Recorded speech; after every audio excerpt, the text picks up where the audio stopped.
Welcome to Tech Unlock. इस video में हम स्टार्ट कर रहे हैं हमारा 7 नंबर का चैप्टर। यहाँ पे देखिए चैप्टर 7 है डीबगर्स एंड डेवलपमेंट यूटिलिटीज़। ठीक है, डीबगर्स एंड डेवलपमेंट यूटिलिटीज़। यहाँ पे देखिए फर्स्ट ऑफ ऑल हम देखेंगे इंट्रोडक्शन। यहाँ पे देखिए फर्स्ट पॉइंट है debugging means locating and then removing bugs that is faults in program. ठीक है, यहाँ पे देखिए डीबगिंग क्या है, एक्चुअली एक प्रोसेस है। ठीक है, एक प्रोसेस है जो क्या करती है, आपकी एरर्स यानी बग्स क्या करती है, फाइंड करती है और उसे रिमूव करने का भी काम करती है। ठीक है, दो ऑपरेशन करती है, एक तो फाइंड करना और दूसरा रिमूव करना। बग्स यानी आपके फॉल्ट हम जिसे कह सकते हैं, किससे, आपके प्रोग्राम से, मतलब आपके सोर्स प्रोग्राम से। नेक्स्ट देखिए in the entire process of program development logical errors may occur at various stages and efforts to detect and remove them may also be made at various stages. यहाँ पे देखिए इस entire process में क्या होता है, आपका प्रोग्राम डेवलपमेंट लॉजिकल एरर क्या करता है, जनरेट करता है। मतलब आप जब सोर्स प्रोग्राम बनाते हैं, टाइप करते हैं, तब क्या हो सकते हैं, लॉजिकल एरर आपके जनरेट हो सकते हैं प्रोग्राम डेवलपमेंट के वक्त। ठीक है, तो उसमें देखिए आपके लॉजिकल एरर अलग अलग स्टेज पे ऑकर हो सकते हैं। ठीक है, मतलब प्रोग्राम में अलग अलग पार्ट पे आपके लॉजिकल एरर क्या हो सकते हैं, डेवलप हो सकते हैं जब आप प्रोग्राम क्रिएट करते हैं। ठीक है, तो यहाँ पे देखिए तो उन सभी स्टेजेस के लिए हमें क्या करना पड़ता है, एफर्ट लेने पड़ते हैं। डिटेक्ट एंड रिमूव देम में also made at various stages. तो हमें उसे डिटेक्ट करने के लिए हमें भी हमारा प्रोग्राम में यानी हमारा डिबगिंग का जो कोड है वो क्या करना पड़ता है, हमें स्टेजेस में क्या करना पड़ता है, लिखना पड़ता है। ठीक है, कैसे हम देखते हैं आगे। यहाँ पे देखिए नेक्स्ट क्या है, the most common steps taken in debugging are to examine the flow of control during execution. ठीक है, एग्जीक्यूशन ऑफ द प्रोग्राम।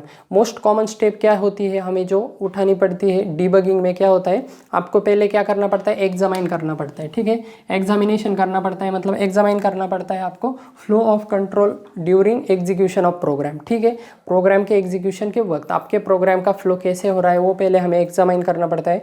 उसके बाद देखिए examine the value of variables at different points in program. ठीक है, हमें variables, different variables at different point भी हमें क्या करने पड़ते हैं, एग्जामिन करना पड़ता है। उसके बाद देखिए examine the value of parameters pass to functions. ठीक है, वैल्यूज ऑफ पैरामीटर। ठीक है, एग्जामिन द वैल्यूज, हमें पैरामीटर के वैल्यूज की क्या करनी पड़ती है, एग्जामिन करना पड़ता है पास टू फंक्शंस। ठीक है, and values return by the functions. ठीक है, फंक्शन के भी वैल्यूज हमें देखने पड़ते हैं। Examine the function call sequence, function call का सीक्वेंस भी हमें क्या करना पड़ता है, एग्जामिन करना पड़ता है। एग्जामिन मतलब क्या है, यहाँ पे देखिए, यहाँ पे हम हमारे प्रोग्राम में जनरली जितने भी कुछ आते हैं प्रोग्रामिंग कंसेप्ट, हमारा लूप हो गया, फंक्शन कॉल हो गया, हमारे पैरामीटर्स होंगे, फंक्शन को हमें पास करना पड़ता है, आपका लूपिंग स्टेटमेंट होंगे, वेरिएबल्स होंगे। ठीक है, जो भी हमारे कंसेप्ट है जो हमें एग्जामाइन करने पड़ते हैं। क्यों, क्योंकि उसमें अगर कोई मिस्टेक है, कोई एरर है, तो वो हमें क्या करना पड़ता है, फाइंड आउट करना पड़ता है। और फाइंड आउट करने की फर्स्ट प्रोसेस क्या है आपकी, एग्जामिन करना। ठीक है, एग्जामिन करना। ठीक है, यहाँ पे देखिए नेक्स्ट क्या है, programmer may insert statements in the program at various carefully chosen points. ठीक है, यहाँ पे देखिए अब ये अगर हमें एग्जामिन करना है तो क्या प्रोसेस होगी, क्या स्टेप हम क्या लेंगे। यहाँ पे देखिए हम फर्स्ट स्टेप लेंगे कि वेरियस केयरफुली चूजन पॉइंट्स पे हम क्या करेंगे, हमारे स्टेटमेंट इंसर्ट करेंगे। ठीक है, कौन से स्टेटमेंट, डिबगिंग के स्टेटमेंट, मतलब एग्जामाइन करने के लिए भी हमें क्या करना पड़ेगा, कोड करना पड़ेगा। ठीक है, समझ में आ रहा है, प्रोग्राम ऑलरेडी आपका क्रिएटेड है, उसे हमें एग्जामाइन करने के लिए और कोड क्या करना पड़ेगा, हमें इंसर्ट करना पड़ेगा, किसका, डिबगिंग का। ठीक है, नेक्स्ट देखिए that prints value of significant variables और पैरामीटर। अब ये क्या करेगा, हमने जो एक्स्ट्रा कोड ऐड किया है डिबगिंग का, वो क्या करेगा, आपका वैल्यू प्रिंट करेगा और उसकी सिग्निफिकेंट वेरिएबल और पैरामीटर क्या करेगा, प्रिंट करेगा। और क्या करेगा, some message that indicates the function call sequence. ठीक है, फंक्शन कॉल का सीक्वेंस कैसे है वो हमें क्या करेगा, इंडिकेट करेगा। और फ्लो ऑफ कंट्रोल यानी प्रोग्राम का फ्लो कैसे है वो क्या करेगा, हमें बताएगा। ठीक है, हमें एक कोड ऐसा लिखना पड़ेगा, कौन करेगा, ये प्रोग्रामर करेगा। ठीक है, समझ में आ रहा है। नेक्स्ट देखिए देयर इज टूल। ठीक है, अब यहाँ पे देखिए, यहाँ पे एक प्रॉब्लम है कि प्रोग्रामर को क्या करना पड़ रहा था पहले, मतलब स्टार्टिंग में जब हमारे पास कोई टूल नहीं था इसे एग्जामिन करने के लिए, तब हमें सेपरेट कोड लिखना पड़ रहा था। मतलब एक स्पेसिफिक सर्टन चूजन पॉइंट पर हमें क्या करना पड़ता था, एक मतलब वन लाइन छोड़ के अगर हमें 5 नंबर के लाइन पे भी एक कोड लिखना पड़ेगा, 10 नंबर के लाइन पे एक कोड लिखना पड़ेगा। ऐसा हमें क्या करना पड़ रहा था, एक स्पेसिफिक चूज ऑन पॉइंट पे हमें क्या करना पड़ रहा था, कोड लिखना पड़ रहा था, किसका, डीबगिंग का। लेकिन इससे क्या होती थी, कॉम्प्लेक्सिटी थोड़ी इंक्रीज होती थी। क्यों?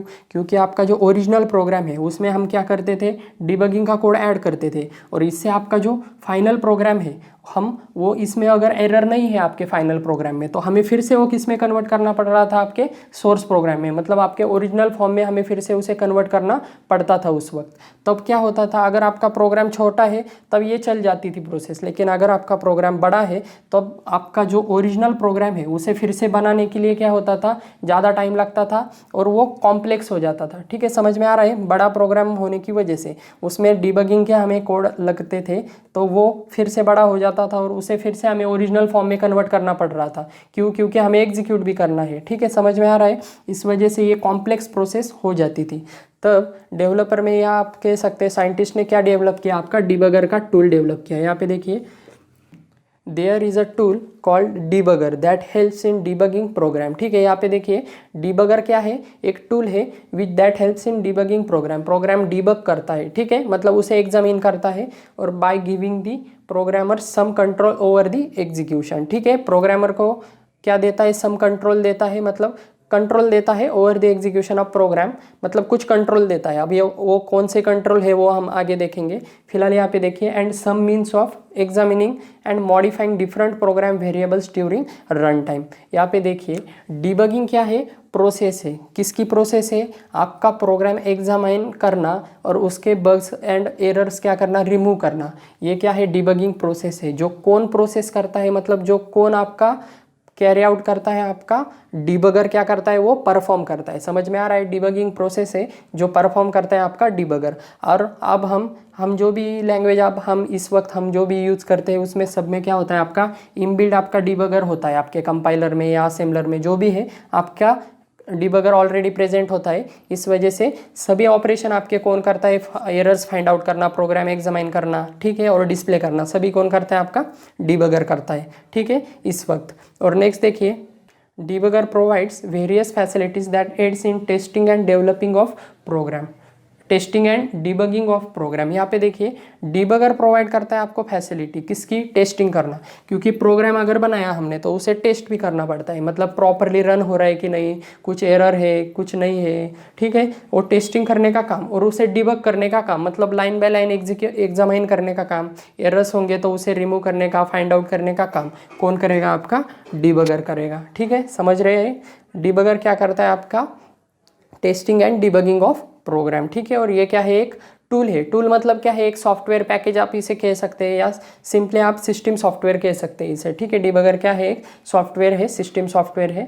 ठीक है, और इसके क्या कैपेबिलिटीज़ है, मतलब डिबगिंग में हम कौन से पॉइंट कवर होते हैं। ठीक है, इसके कौन से कैपेबिलिटीज़ है वो हम देखेंगे आगे। ठीक है, तो फिलहाल इतना ही था इसके इंट्रोडक्शन में। आई होप ये इंट्रोडक्शन आपको समझ में आ गया होगा। ठीक है, इसके बाद देखेंगे हम डिबगर के डिबगिंग कैपेबिलिटीज़। ठीक है, ओके, नेक्स्ट पॉइंट है हमारा, यहाँ पे देखिए डिबगिंग फंक्शंस एंड कैपेबिलिटीज़। ठीक है, डिबगिंग फंक्शंस एंड कैपेबिलिटीज़, यहाँ पे देखिए some important groups of debugging functions and capabilities are as given below. ठीक है, यहाँ पे लगभग 8 से 9 तक क्या है, डिबगिंग कैपेबिलिटीज़ है। ठीक है, जो कॉमनली यूज़ होते हैं। ठीक है, मतलब डिबगिंग प्रोसेस में ये जनरली ऐसे फंक्शनैलिटी है जो डिबगिंग प्रोसेस यूज़ करता है। ठीक है, हम वन बाय वन देखेंगे। ठीक है, फर्स्ट देखिए execution sequencing.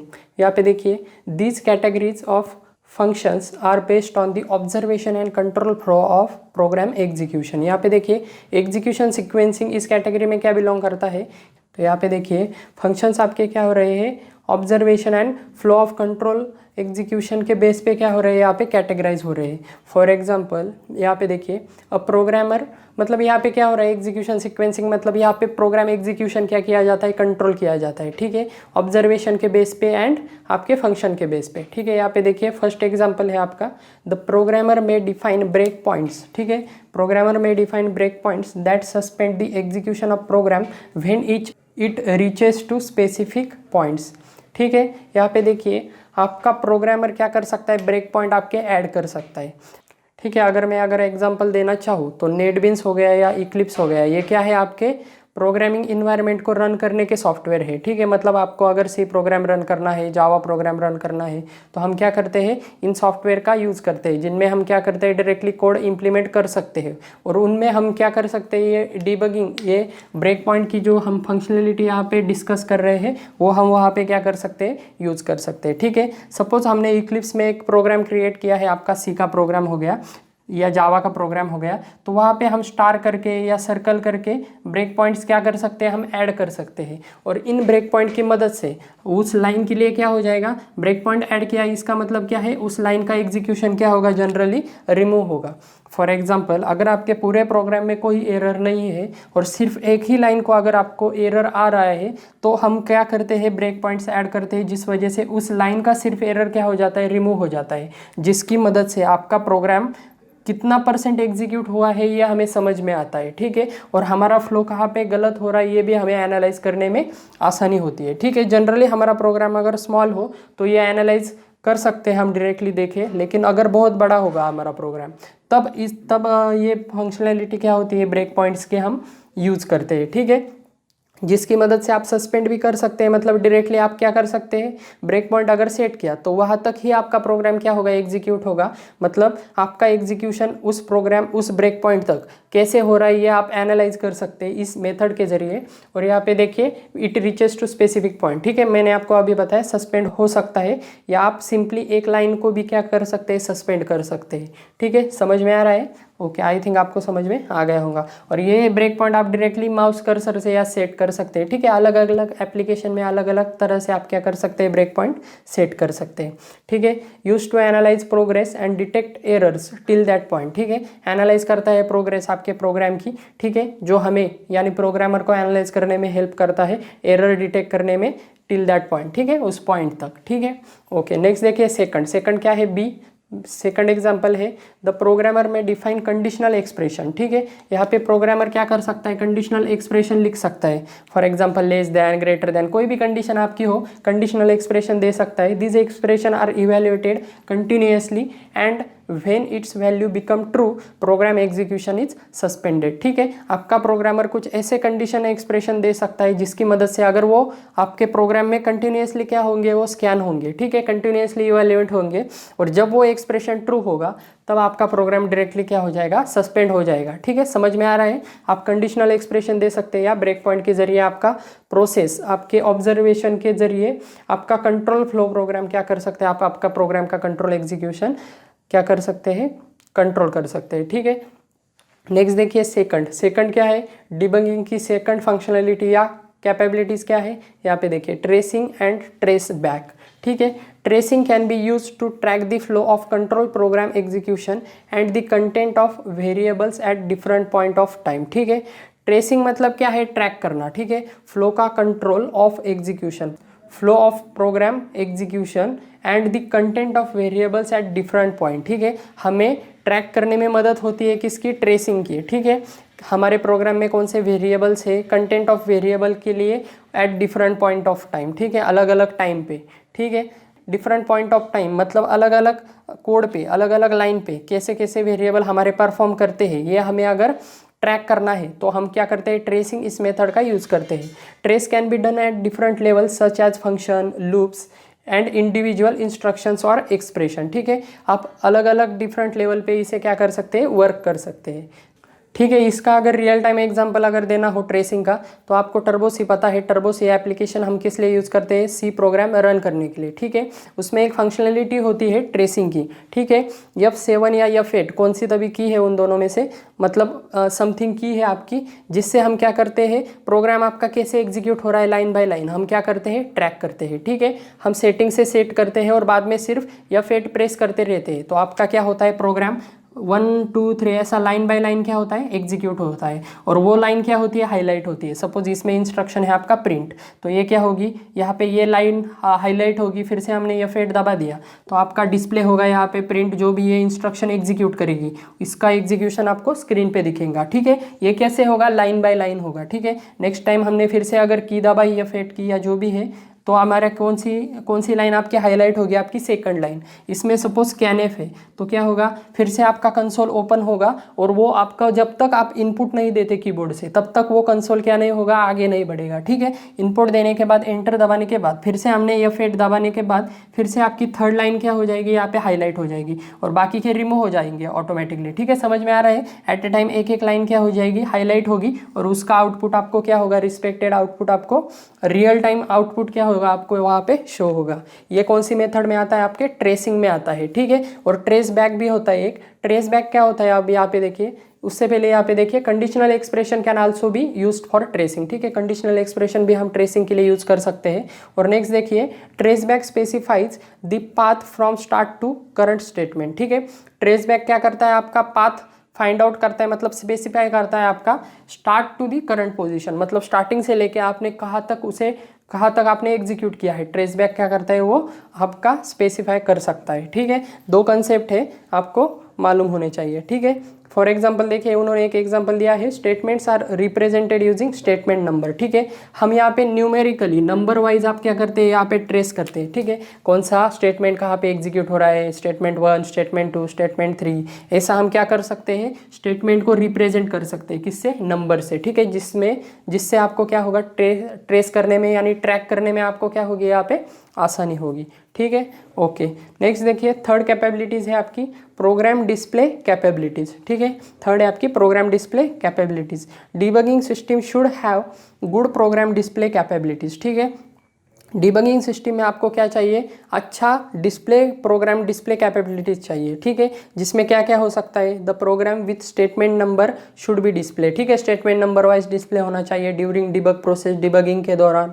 And display control by user, और वो डिस्प्ले कैसे कंट्रोल होना चाहिए, आपके प्रोग्राम के द्वारा। ठीक है, डिस्प्ले कंट्रोल मतलब क्या है, display level of control, different level of control can be control by display the level of control, मतलब different control levels can be display by user. ठीक है, अकॉर्डिंग टू यूज़र, आपके यूज़र के अनुसार different level control के कैसे होने चाहिए, डिस्प्ले होने चाहिए। मतलब यूज़र जैसे चाहता है वैसे आपका डिस्प्ले क्या होना चाहिए, स्टेटमेंट का आना चाहिए। ठीक है, ठीक है, आगे बढ़ते हैं।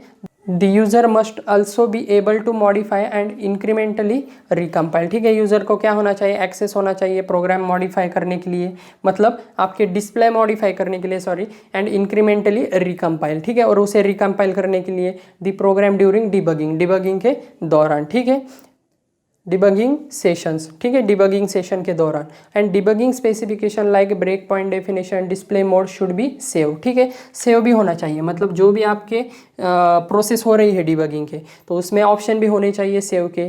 डेफिनेशन, जो भी आपने ब्रेक पॉइंट दिए हैं उसको सेव करने के लिए, और डिस्प्ले मोड्स दिए हैं उसे सेव करने के लिए। ऐसा नहीं चाहिए कि एक बार हमने कंपाइल कर दिया या डिबग कर दिया प्रोग्राम और दूसरी बार हमारा ब्रेक पॉइंट्स जो हमने पहले लगाए थे वो ऑटोमेटिकली रिमूव हो गए, ऐसा नहीं चाहिए। ठीक है, ये क्या होने चाहिए, आपके सेव होने चाहिए, जो भी आपने कुछ थोड़े बहुत मॉडिफिकेशन किए हैं वो सेव होने चाहिए। ठीक है, और डिफरेंट मोड्स भी आपने जो भी सेट किए हैं वो ऑब्वियसली क्या होने चाहिए, वैसे आपको दिखाई देने चाहिए।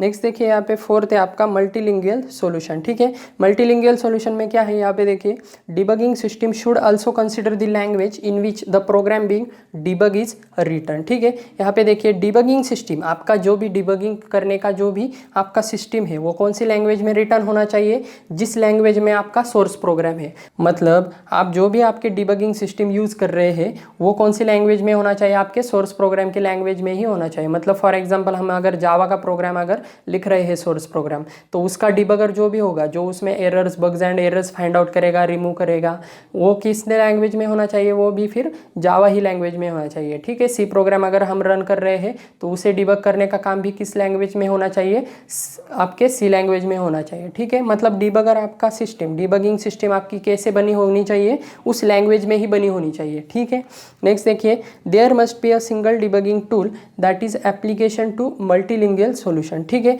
और ऐसे कुछ टूल है यहाँ पे, क्या है यहाँ पे, सिंगल डिबगिंग टूल होना चाहिए आपका एप्लीकेशन टू मल्टीलिंगुअल सिचुएशंस। ठीक है, मल्टीलिंगुअल सिचुएशंस के लिए आपका क्या होना चाहिए, यहाँ पे सिंगल डिबगिंग टूल यहाँ पे होना चाहिए। ठीक है, और यहाँ पे देखिए last, all debuggers command should initiate actions and collections data in a programme should be common across language. ठीक है, यहाँ पे देखिए जो भी आप डिबगिंग कमांड्स दे रहे हैं, इनिशिएट कर रहे हैं, जो भी एक्शंस दे रहे हैं और जो भी आपका डेटा कलेक्शन हो रहा है डिबगिंग करने के बाद, जो भी आपके bugs and error find out होंगे या जो भी आपने ब्रेक पॉइंट दिए होंगे, जो भी आपका फ्लो ऑफ कंट्रोल होगा, ठीक है, आपके सभी प्रोग्राम में वो क्या होने चाहिए, कॉमन होने चाहिए। ठीक है, मतलब आपका डेटा कलेक्शन और उसके जो एक्शन है, कोई भी डिबगर हो, आपका सी का हो, जावा का हो, उनके क्या होने चाहिए, एक्शन एंड डेटा कलेक्शन क्या होने चाहिए, कॉमन होने चाहिए। ऐसा नहीं होना चाहिए कि एक प्रोग्राम अलग डेटा कलेक्ट कर रहा है और दूसरा अलग कर रहा है। ठीक है, मतलब जो भी आपका डिबगर हो उसके एक्शंस क्या होने चाहिए, आपके सेम होने चाहिए। किसी भी लैंग्वेज का डिबगर हो, डेटा कलेक्शन एंड एक्शन क्या होने चाहिए, उनके सेम होने चाहिए। ठीक है, ओके, यहाँ पे देखिए सेकंड है, यहाँ पे देखिए there must be a single debugging tool that is application to multilingual solution. ठीक है, इसका ऐसा मतलब भी है कि आपका सॉल्यूशन कैसा चाहिए, आपका एप्लीकेशन का मल्टीलिंगुअल सॉल्यूशन चाहिए। ठीक है, मल्टी लैंग्वेज के लिए क्या होना चाहिए, एप्लीकेबल होना चाहिए। फॉर एग्जांपल अगर हम इक्लिप्स का एग्जांपल लें या आपके नेटबीन्स का एग्जांपल लें, इक्लिप्स में या नेटबीन्स में क्या होता है, हम कोई भी लैंग्वेज यूज़ करें, सी लैंग्वेज भी उसमें रन होती है, C++ भी रन होती है, आपकी जावा की भी रन होती है। ठीक है, मल्टी लैंग्वेज प्रोग्राम वहाँ पे रन होते हैं। तो उस एक एप्लीकेशन में, उस एप्लीकेशन में क्या होता है, सिंगल डिबगर टूल होता है। ठीक है, जो क्या कैपेबल होता है, आपका मल्टी लैंग्वेज रन करने के लिए कैपेबल होता है। ठीक है, तो ये केस भी आप क्या हो सकती है, यहाँ पे कंसिडर हो सकती है। ठीक है, सिंगल डिबगिंग टूल भी आपका क्या हो सकता है, इंप्लीमेंट हो सकता है, जो आपका मल्टी लैंग्वेज सिचुएशन क्या करता है, हैंडल कर सकता है। ठीक है, मतलब मल्टी लैंग्वेज क्या कर सकता है, रन कर सकता है। टूल मतलब क्या है, यहाँ पे टूल मतलब डिबगर। ठीक है, सिंपली डिबगर। ठीक है, ओके, तो फोर्थ पॉइंट हो गया। नेक्स्ट हम देखेंगे fifth point. Okay, next point है, नेक्स्ट है यहाँ पे देखिए फिफ्थ है हमारा लैंग्वेज सेंसिटिव। ठीक है, लैंग्वेज सेंसिटिव, यहाँ पे देखिए a debugger must be sensitive to a specific language in which the program is being written so that procedural arithmetic and conditional logic can be coded in the syntax of language. ठीक है, यहाँ पे देखिए आपका debugger क्या चाहिए, sensitive चाहिए, मतलब स्पेसिफिक लैंग्वेज के लिए क्या चाहिए, प्रोग्राम जहाँ पर भी रिटर्न हो रहा है उस लैंग्वेज के लिए क्या चाहिए, प्रोग्राम सेंसिटिव होना चाहिए। ठीक है, मतलब लैंग्वेज सेंसिटिव होना चाहिए। ठीक है, मतलब आपका कोड अगर किस लैंग्वेज में है, सी लैंग्वेज में है, तो आपके डिबगिंग एरर्स किस में आने चाहिए, उसी लैंग्वेज के लिए एरर आनी चाहिए। ठीक है, मतलब आपका प्रोग्राम कैसा भी हो, ठीक है, लैंग्वेज मतलब errors and bugs and errors क्या होने चाहिए, अकॉर्डिंग टू दैट लैंग्वेज होनी चाहिए। ठीक है, मतलब सेंसिटिव होनी चाहिए, अकॉर्डिंग टू लैंग्वेज क्या होने चाहिए, वो सेंसिटिव होने चाहिए, procedural arithmetic and conditional logic के लिए। ठीक है, क्योंकि आपको पता है जावा में क्या हो सकता है, कुछ कंसेप्ट अलग आ सकते हैं और आपके सी में अलग आ सकते हैं। फॉर एग्जाम्पल हम सी में पॉइंटर्स यूज़ करते हैं, ठीक है, पॉइंटर कंसेप्ट यूज़ करते हैं, लेकिन जावा में यूज़ नहीं करते, तो उसका नॉलेज उसे होना चाहिए आपके डिबगर को। ठीक है, लैंग्वेज टू लैंग्वेज आपका यहाँ पे क्या होता है, वेरी होता है, वो क्या होना चाहिए, सेंसिटिव होना चाहिए। ठीक है, नेक्स्ट देखिए and syntax of the language, language की सिंटैक्स उसे मालूम होना चाहिए। सिंटैक्स क्या हो सकता है, वेरी हो सकता है लैंग्वेज टू लैंग्वेज। ठीक है, नेक्स्ट देखिए also determines programming language and set of content accordingly. ठीक है, सेट कंटेंट अकॉर्डिंगली। ठीक है, प्रोग्रामिंग लैंग्वेज भी उसे डिटेक्ट करनी चाहिए कौन सी लैंग्वेज में कोड है आपका, और अकॉर्डिंग टू आपके कंटेक्स्ट क्या होने चाहिए, सेट होने चाहिए। ठीक है, जो भी इन्फॉर्मेशन जरूरी है वो क्या होनी चाहिए, वहाँ पे कंटेक्स्ट में सेट होनी चाहिए। ठीक है, नेक्स्ट देखिए debugger should also be able to switch its context when program written in one language calls a program written in other language. ठीक है, यहाँ पे देखिए डिबगर फ्लेक्सिबल होना चाहिए। यहाँ पे कैसे आपका क्या होता है, यहाँ पे स्विच होना चाहिए आपका, अगर एक context program of one language return in program of one language, मतलब एक प्रोग्रामिंग लैंग्वेज का कंटेक्स्ट आपका अगर दूसरे प्रोग्रामिंग लैंग्वेज को अगर कॉल कर रहा है, ठीक है, वन प्रोग्रामिंग कंटेक्स्ट आपका दूसरे प्रोग्रामिंग लैंग्वेज के कंटेक्स्ट को कॉल कर रहा है, मतलब सिंपली एक प्रोग्राम दूसरे प्रोग्राम से इंटरेक्ट होना चाहता है, दो अलग अलग लैंग्वेज के प्रोग्राम, तो उस वक्त आपका डिबगर क्या होना चाहिए, स्विच भी होना चाहिए, कंटेक्स्ट स्विच क्या होना चाहिए, उसमें होना चाहिए। ठीक है, समझ में आ रहा है, ओके, मतलब सिंपली फ्लेक्सिबल होना चाहिए आपका डिबगर। ठीक है, ये जनरली स्पेशल केस में आ सकता है आपके, जैसे हम इक्लिप्स वगैरह यूज़ करते हैं। ठीक है, जनरली ये स्पेशल केस में आता है, हम जनरली जब हम टीसी यूज़ करते हैं, यानी आपका टर्बो सी यूज़ करते हैं, या सिंपल हम एडिटर यूज़ करते हैं स्पेसिफिक लैंग्वेज के लिए, उसमें जनरली ये नहीं आता। ठीक है, ये क्रॉस लैंग्वेज प्लेटफॉर्म पे डिपेंड करता है। ठीक है, क्रॉस लैंग्वेज में हम यहाँ पे यूज़ करते हैं। ठीक है, ये जनरली हम इतना यूज़ नहीं करते। नेक्स्ट देखिए 6 लैंग्वेज इंडिपेंडेंट डिबगिंग फंक्शंस। ठीक है, language independent debugging functions, the notations use to specify particular debugging functions vary according to language of program. ठीक है, यहाँ पे देखिए आपके नोटेशंस, ठीक है, पर्टिकुलर डिबगिंग फंक्शंस को डिफाइन करने के नोटेशंस क्या हो सकते हैं, वेरी हो सकते हैं, मतलब आप बदल सकते हैं कैसे, लैंग्वेज टू लैंग्वेज। ठीक है, लैंग्वेज टू लैंग्वेज क्या हो सकते हैं, वेरी हो सकते हैं। ठीक है, debugger must have information access gathered by language translator. और यहाँ पे देखिए सेकंड आपका क्या है, डिबगर को क्या चाहिए, इन्फॉर्मेशन भी होनी चाहिए किसकी, access gathered by language translator. मतलब आपका जो लैंग्वेज ट्रांसलेटर है उसने जो भी इंफॉर्मेशन क्रिएट की है उसका आपके डिबगर को क्या चाहिए, एक्सेस चाहिए। ठीक है, एक्सेस भी यहाँ पे होना चाहिए। ठीक है, मतलब लैंग्वेज इंडिपेंडेंट डिबगिंग फंक्शंस यहाँ पे सिंपली क्या होने चाहिए, परफॉर्म होने चाहिए। ठीक है, ओके। नेक्स्ट देखिए seventh, deal with optimize code. ठीक है, यहाँ पे देखिए ऑप्टिमाइजेशन मतलब यहाँ पे क्या होना चाहिए, आना चाहिए। मतलब यहाँ पे देखिए application code used in production environment is usually optimize. ठीक है, जब हम प्रोडक्शन इन्वायरमेंट में यूज़ करते हैं कोड तब वो क्या होता है, जनरली ऑप्टिमाइज होता है। ठीक है, ऑप्टिमाइज मतलब क्या है, कॉम्प्रेस कोड होता है। मतलब हम क्या करते हैं, कोई ऐसा फंक्शंस है जो रिपीटेडली यूज़ कर रहे हैं या कोई मतलब हम किसी वेरिएबल का बार बार इनिशलाइजेशन नहीं करते, मतलब डिफाइन नहीं करते। अगर कोई वेरिएबल है या कोई एक्सप्रेशन है हम बार बार नहीं लिखते। ठीक है, डायरेक्टली हम फंक्शन कॉल कर देते हैं। ठीक है, मतलब रिपीटेडली टास्क यहाँ पे नहीं परफॉर्म होते आपके कोड में। ठीक है, आपका कोड क्या होता है, ऑप्टिमाइज होता है, मतलब कॉम्प्रेस होता है, मतलब कम से कम कोड में ज़्यादा से ज़्यादा क्या होता है, प्रोग्राम एग्जीक्यूट किया जाता है।